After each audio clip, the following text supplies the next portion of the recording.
We've got a Twitter question too.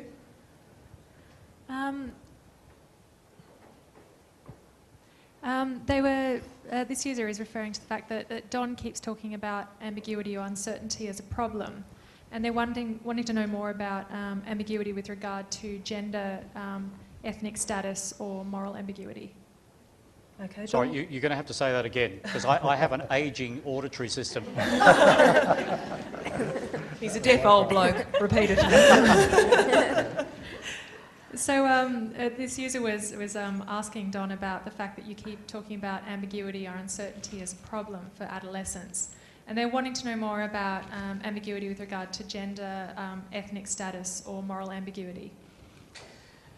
They're all part and parcel of the same kind of thing. If you're uncertain about something, then you're uncertain about it. But there's an added dimension of difficulty. But there is an added dimension, and I mean, ethnic uncertainty, I guess, is something relatively new in a society which is has declared itself quite rightly to be a multicultural society.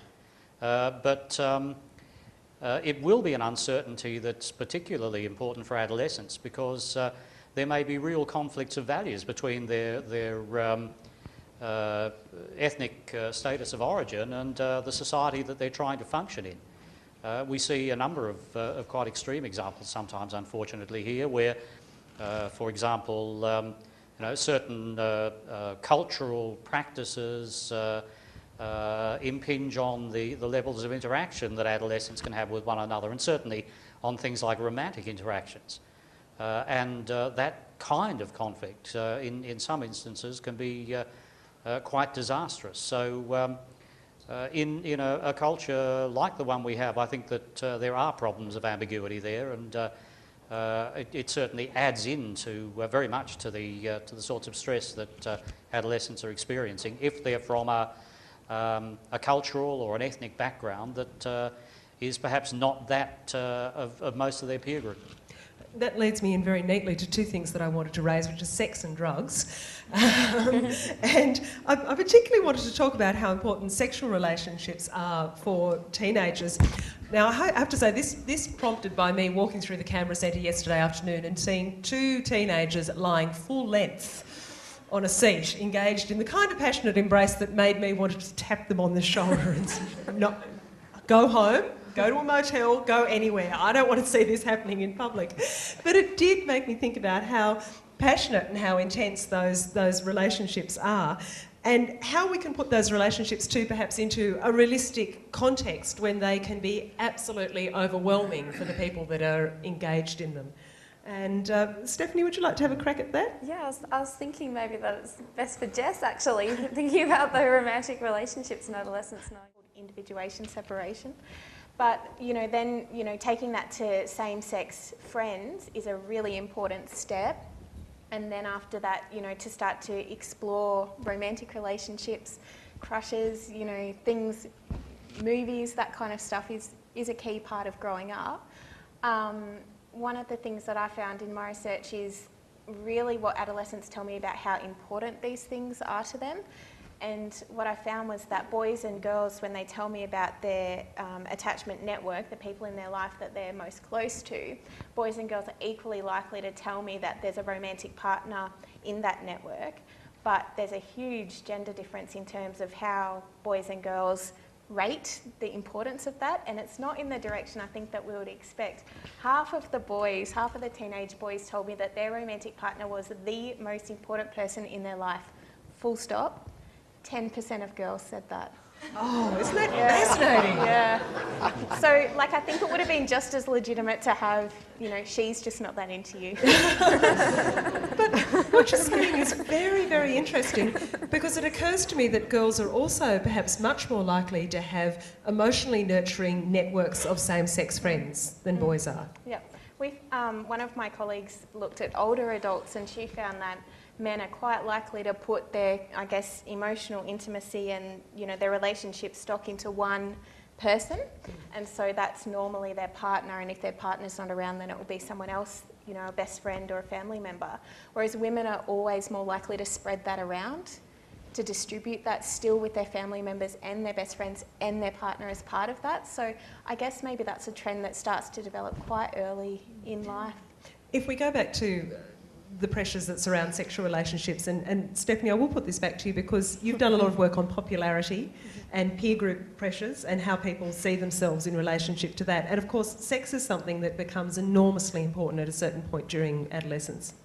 Yeah, it's interesting hearing Jessie talk about the importance of the romantic relationship, and I guess something that I found quite alarming in the research that I did was that a lot of the students who are seen to be in the popular group are engaging in a lot of risky sex activities with a lot of different partners, and so they're engaging in very intimate activities with kind of no strings attached, which seems to have all sorts of implications that would be quite concerning. You might like to perhaps tell us a little bit more about the research, which I found very interesting, about whether teenagers want to be popular or well-liked. Yeah, it's interesting that there is such a difference between the two terms for teenagers, so that teenagers think that being popular is about being well-known and having high social status and dominance and power and influence, whereas being well-liked, those students are not necessarily kind of dominant, and most likely they're not. They're just sort of people that everyone else can relate to and everybody else gets along with.